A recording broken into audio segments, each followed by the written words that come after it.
Olá, eu sou Juliana Forner, sou contadora e também sou docente.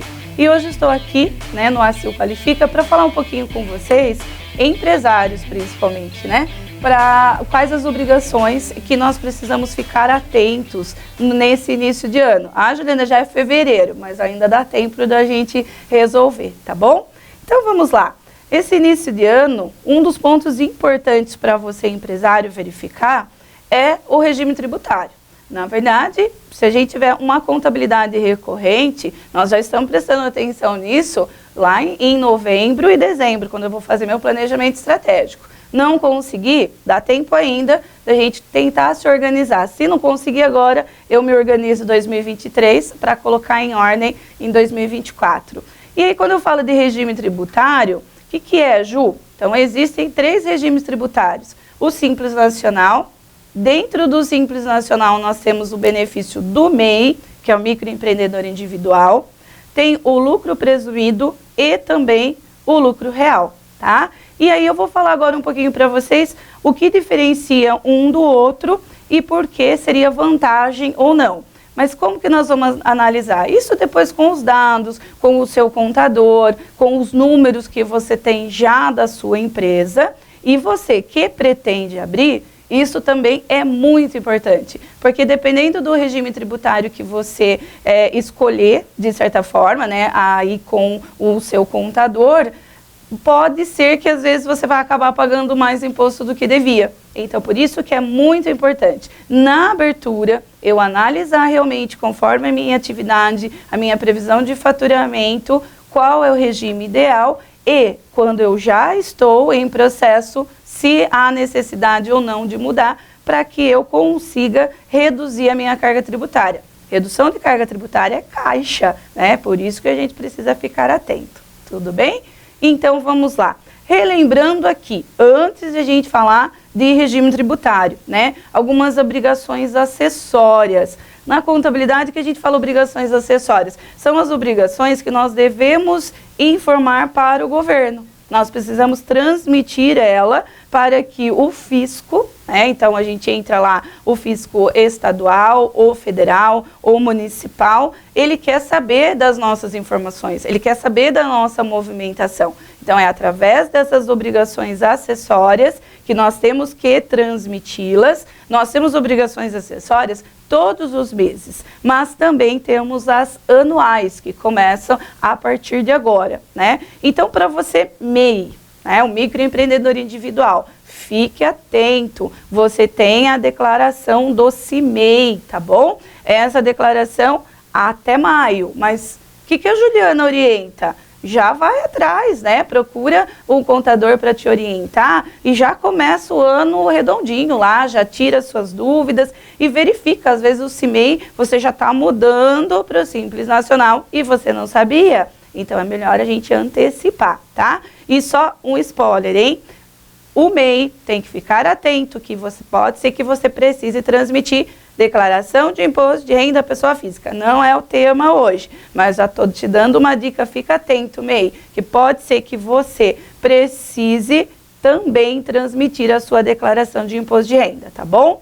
Depois tem a DEFIS, que é a declaração que as empresas que estão enquadradas no Simples Nacional precisarão transmitir a partir de março. Então tem que ficar atento. Nossa, eu sou empreendedor, sou eu? Não, você tem lá o seu contador, a sua assessoria contábil e ela vai te orientar. Então já entre em contato com o seu contador e pergunta, tá tudo certo, Apesar que, lembrando, essas declarações aqui, essas obrigações acessórias, são referente a 2022, tá? Então, assim, não dá pra gente mudar nenhum cenário agora, que nós vamos pegar todas as informações referente a 2022. Mas eu posso fazer o quê? Com essas informações, planejar o meu 2023, tá bom? Aí, então, temos DEFIS, temos a DIRF, que é uma declaração que tem que ser transmitida agora em fevereiro, tá? Estourando aí, 28 de fevereiro. Meu Deus, que é isso? Vamos lá, fala com o contador, provavelmente ele já está lá nos últimos dias aí para essa transmissão e talvez até transmitiu. Por quê? é a DIRF que vai gerar o informe de rendimento que você, empresário, vai entregar para o seu colaborador e ele vai verificar se precisa transmitir ou não a declaração de imposto de renda. Então, é com a DIRF, essa declaração que nós temos que transmitir agora em fevereiro, que o resultado dela vai falar para o colaborador se ele é obrigado ou não, tá?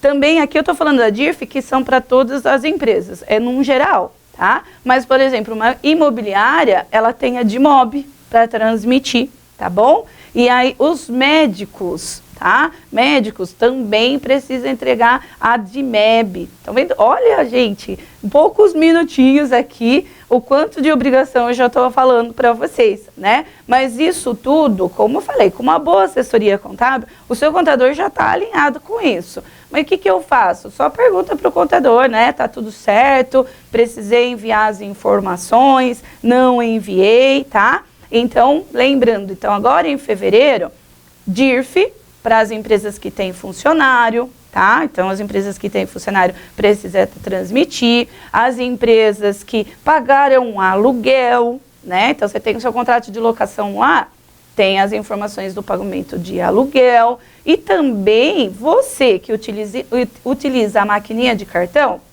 essas informações da maquininha de cartão vão na DIRF também, tá? Então, são essas informações que vai nessa declaração que está estourando aí, encerra dia 28 de fevereiro, tá? E aí, como eu mencionei, depois a imobiliária vai informar lá todos os contratos que ela tem, né, com o pessoal. Olha, eu tenho uma casa e a imobiliária que faz toda essa transação, então a imobiliária está informando sobre isso.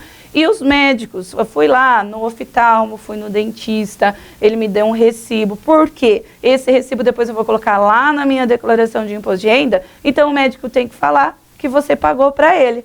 Lembra que eu falei lá no começo? As obrigações acessórias, nós estamos passando todas as informações para o fisco, né? É assim que a gente fala, vamos falar para o governo, para ele entender como que está a situação da minha empresa e, através disso, gerando outras informações. Aí nós temos outras obrigações, ECF, que é a escrituração contábil fiscal, a ECD, né, a escrituração contábil digital. Então, isso são todas as obrigações, assim, olha, eu estou colocando aqui algumas, né, mas são obrigações importantes. Essas que eu estou colocando aqui são todas referentes ao ano anterior. São obrigações a mais que a empresa precisa transmitir. São obrigações anuais, mas mês a mês existem obrigações também, tá bom? Então, só relembrando, o MEI até maio, aí você precisa procurar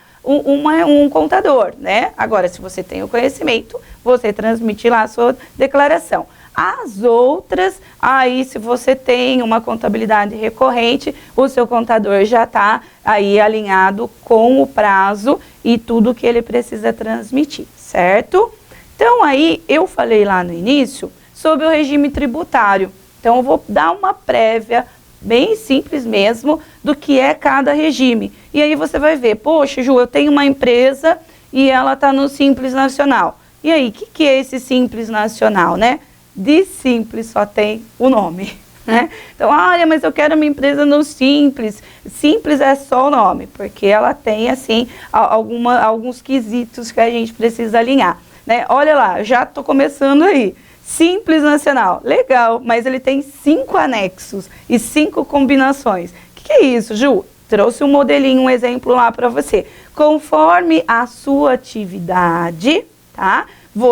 A gente, de acordo com o anexo, o que é? Nesse anexo vai falar qual o percentual de a alíquota do imposto que você vai pagar sobre determinado faturamento, tá? Por isso que não é simples. Então, de acordo com a atividade, de acordo com o seu faturamento, eu vou ter que entrar lá na lei, verificar qual anexo você pertence e aí calcular o seu imposto. Tá vendo? Já tirou a palavra simples aí. E aí a gente vai entender um pouquinho vantagens e desvantagens desse regime, né? Então, por que eu vou tributar aí no Simples Nacional, né? Só que assim, se a minha empresa já existe, e eu não estava no Simples Nacional, agora eu choro porque passou o período para eu enquadrar no Simples. Foi até 31 de janeiro, tá? Nossa, Ju, mas eu quero. Se prepara 2023, organiza, né, faz umas análises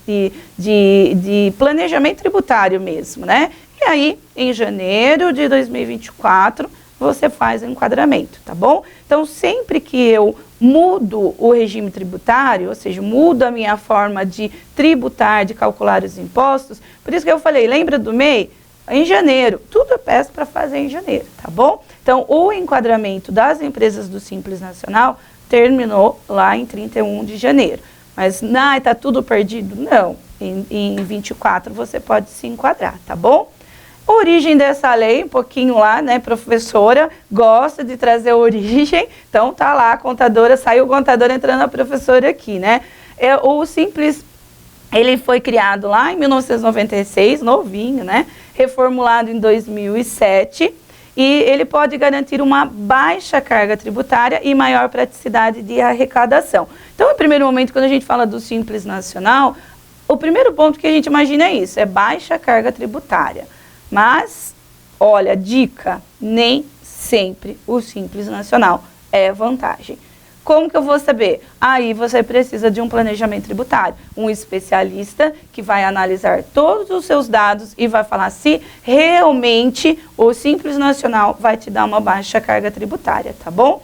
Por que fala da praticidade? Porque ele reúne todos os tributos, ou seja, todos os impostos, numa única guia. O federal, o estadual e o municipal, tá? Ele reúne tudo numa única guia de pagamento, que é chamada DAS, né? Documento de Arrecadação do Simples Nacional. Por isso que fala que tem a maior praticidade. Eu pago todos os impostos. E aí uma questão, que às vezes eu chego, o pessoal fala assim, Ju, eu quero tributar no Simples Nacional porque eu não pago imposto. Opa, viu que eu falei anteriormente? Reúne todos os impostos numa única guia. Não significa que você não paga, tá bom?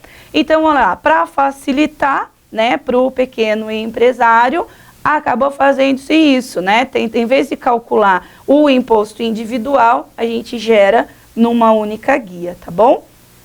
Atualmente existe uma série de atividades que podem ser beneficiadas, né? Só que existem alguns requisitos também. Então, o primeiro ponto, para saber, eu preciso verificar se a minha atividade pode, tá?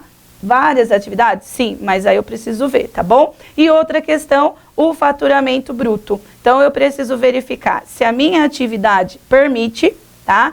Permitiu, aí eu vou analisar o quê? O meu faturamento. Então, o faturamento, né?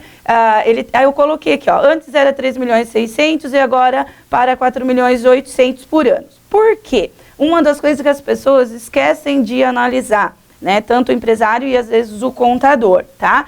Quando o faturamento, Juliana, né? Faturamento bruto exceder a receita de 3 milhões no ano, nem todos os impostos estarão unificados, tá? Então, o total no federal é 4.800.000, mas eu tenho um sublimite de 3.600.000, porque quando ele tiver esse você ultrapassou esses 3.600.000, a guia do estado não vai estar mais junto no DAS. Então, às vezes, não é vantagem, tá vendo? E tem muita gente que esquece desse ponto, tá? Pensa no 4.800.000. Não, dependendo, sou um comércio, sou um fabricante, né? Tem ICMS, tem que tomar cuidado aí com o sublimite. E também, dicas aqui, hein? Existe o fator R, tá? Que é um fator que é previsto pelo Simples Nacional.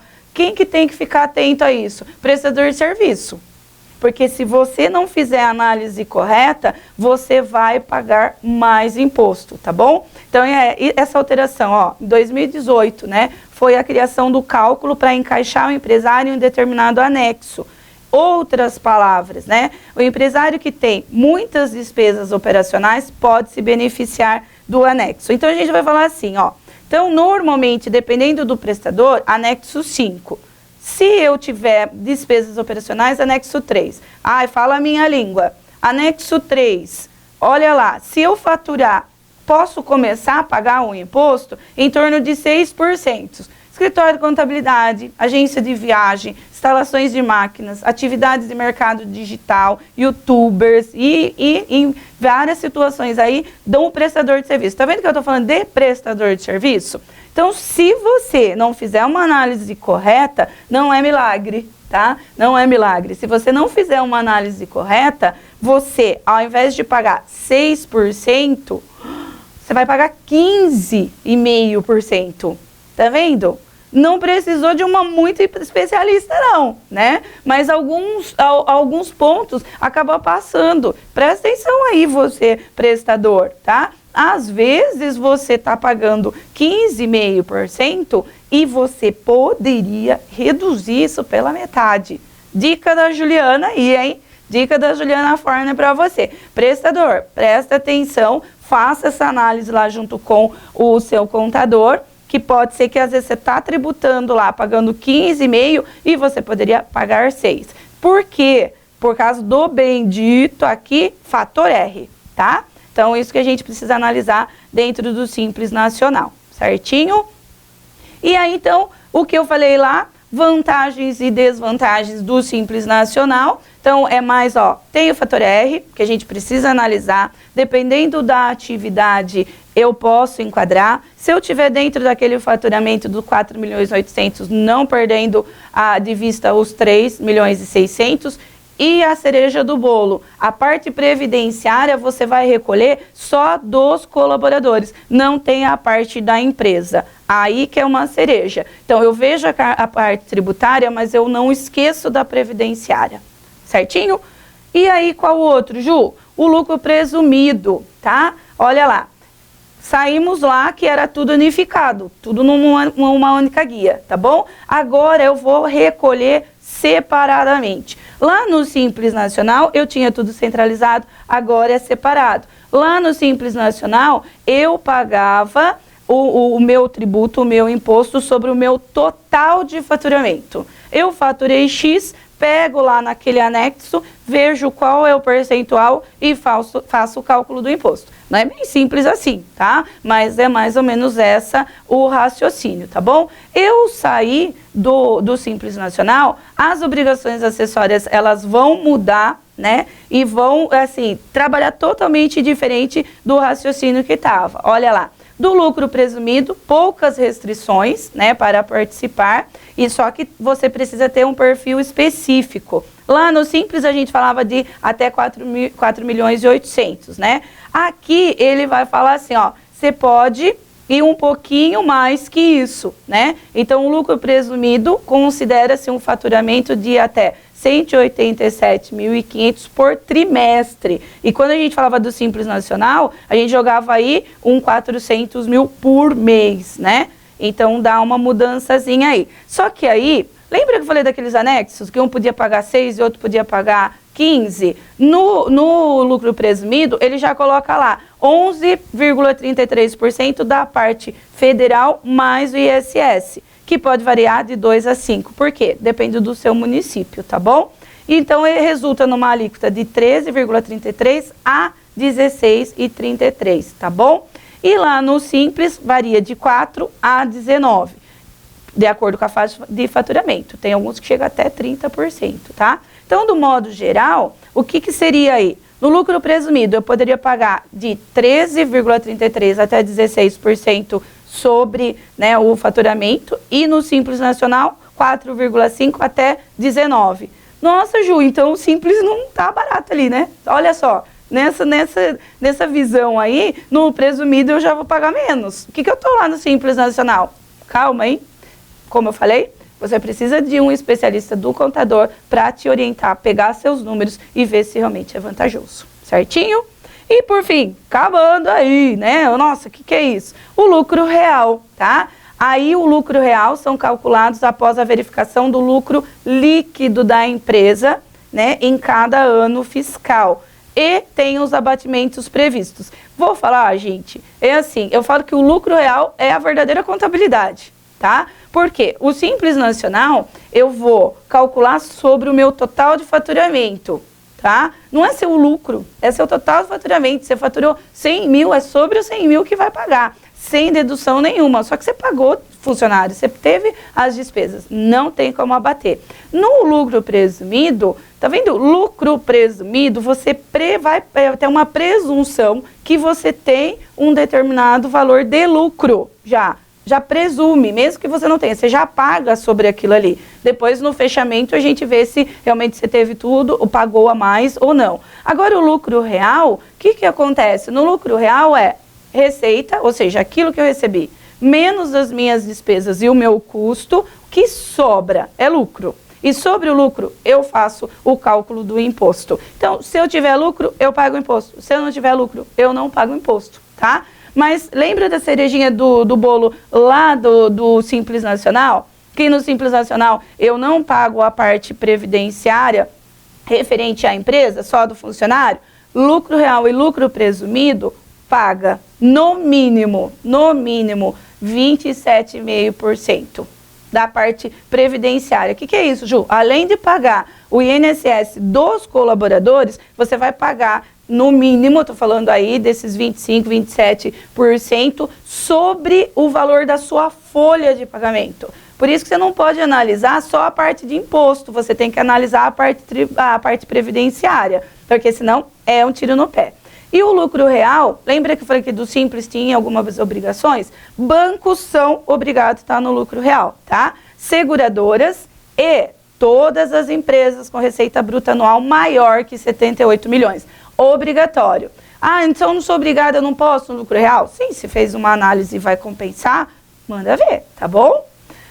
Ele é o sistema de apuração e recolhimento de impostos mais burocrático de todos, funciona melhor para grandes empresas que têm estrutura de pessoal necessária para lidar com a documentação exigida. Por quê? Você precisa ter uma contabilidade redondinha, tanto com o seu contador quanto a sua parte gerencial. Precisa estar tudo anotado, todas as despesas, todas as suas receitas, tá? Por quê? Não é lucro, né, menos receita, a receita menos despesas, menos custo. Então, se eu não tiver anotado, eu não vou saber.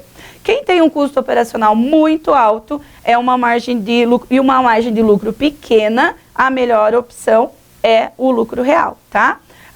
Nesse caso, né, o trabalho adicional no administrativo é facilmente pago com a economia dos impostos. Por quê? Que está falando aqui o trabalho administrativo, porque você vai precisar de uma boa equipe para controle de estoque, controle de contas a pagar e receber, tá? Então, você vai ter uma contrapartida ali que compensa.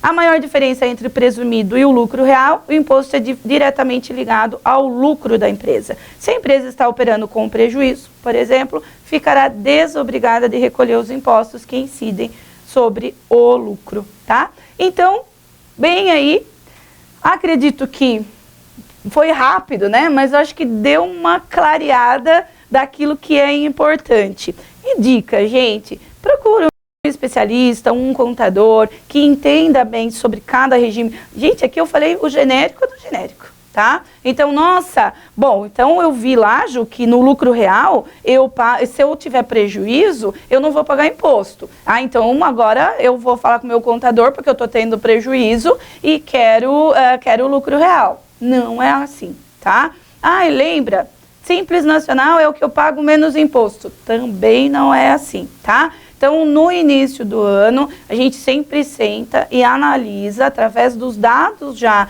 coletados do ano anterior da sua empresa, qual é o melhor regime tributário. Porque a gente tem que tomar cuidado, às vezes você vende para fora do estado, às vezes os produtos que você tem é cumulativo, ou seja, você consegue utilizar um crédito ali, né? São questõezinhas que quem vai falar para você é quem está lá no dia a dia, quem está com os números da sua empresa, quem está lá te acompanhando, tá bom? Mas espero ter ajudado aí vocês um pouquinho, né, sobre quais essas obrigações que são muito importantes, tá? Empreendedor, não esqueça, tenha sempre na sua mão ali os números da sua empresa, goste de números, tá bom? Tenha os números da sua empresa gráficos para você saber realmente o quanto você está pagando, se realmente você precisa pagar aquilo, tá bom? Espero ter colaborado e até a próxima!